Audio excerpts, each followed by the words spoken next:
Now our Indian tax system is silently changing. But this time the rules may hit you whether you're a vendor, gamer, or a freelancer. Welcome to the Bold Mic official.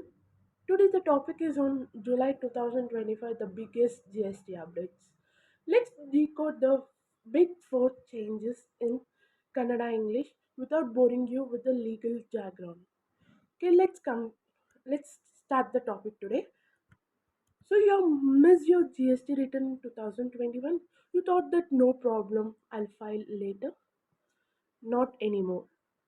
From July 2025, you cannot file GSTR 1, 3B, 9 or a 10 if 3 years are over. Once deadline is past 3 years, GSTN will block you permanently.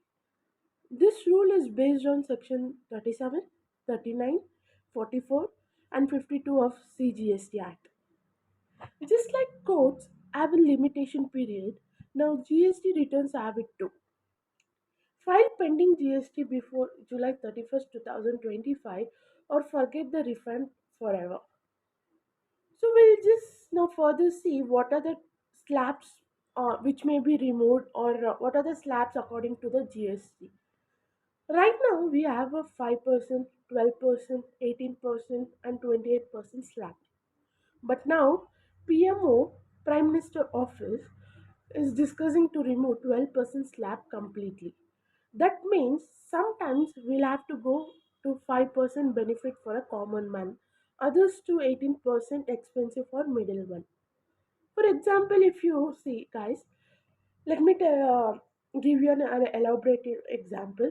For example, in an electric kitchen equipment or a smart watches may save slabs. GST Council will meet in August. Final edition will be pending. Why this changes? Why they brought this many changes after 2021? Government wants a simplified three-rate system according to low, standard, and luxury. Low will be a 5%, standard will be 18%, and luxury will be 28%. So let me come to you the other topic like UPI vendors get the GST notice for 40 lakhs. Now recently we have seen in Bengaluru that so many small vendors, bakery owners, and vegetables, fruits vendors have getting the GST notice that in Nama Bengaluru, small vendors like fruit sellers got GST notice. Reason why they got? They received UPI payments above 40 lakhs in 1 year. Even if they sold GST exempt items, tax officer assume they crossed threshold because they crossed threshold and issue notice. So vendors said ನಾನು ಬಾಳೆಹಣ್ಣು ಮಾಡ್ತಿದ್ದೀನಿ but I got tax notice for digital payment. What is this? Why should I pay? Because I'm doing a small business like selling bananas. So why should I get a tax notice for digital payment? Now vendors are rejecting UP and switching to cash again. That planning protects also. So, lessons for the freelancers, influencers, and small traders. If your UPI inflow crosses 20 to 40 lakhs, keep your proper record, or GST can it even if you're exempted. To say, for example, that for a small traders or that if they're doing a business, small business, if if their annual turnover or anything in UPI crosses 20 to 40 lakhs, just keep a proper document according to it. So it will be a very helpful when GST people or a department send you a notice. So you can show that I have a proper documentation according to this. Okay.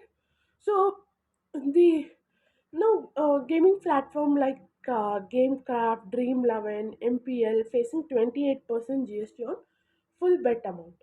So that means if you bet 100, you have to pay 28 tax before you win or lose. Okay. GameCraft have now approached Supreme Court saying this tax is unfair. They argue we should be taxed only on platform fees, not full betting amount. So final verdict will impact. all games, running or teen party apps, even crypto or NFT gaming.